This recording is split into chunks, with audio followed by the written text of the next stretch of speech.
కాలంలో తెలంగాణ రాష్ట్రం మీద పడి తెలంగాణ రాష్ట్ర ప్రజల సొమ్మును పందికొక్కుల్లాగా మేసి అడ్డంగా బలిసి ఈరోజు కోటీశ్వర్లైన మీరు తెలంగాణ ప్రజల గురించి మాట్లాడే హక్కు మీకు లేదు. ఎందుకంటే తెలంగాణ ప్రజలకు మీరు చేసింది శూన్యము.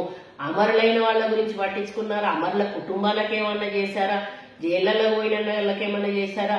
ఉద్యమాలలో పాల్గొన్న వాళ్ళకేమన్నా చేశారా? ఎవరికి ఏం చేయలేదు. ఉద్యమాల్లో పాల్గొన్న వాళ్ళని ఒక్కొక్కరిని మీ పార్టీల నుంచి బయటికి పంపించి ఉద్యమానికి వ్యతిరేకంగా పోరాడిన వాళ్ళని తీసుకొచ్చి మీ పార్టీలలో అందలం ఎక్కించి వాళ్ళందరూ కూడా ఈరోజు కోటీశ్వర్లు అయిన తప్పితే అసలు ఉద్యమకారులు ఎవరు కూడా ఈరోజు బాగుపడలేదు.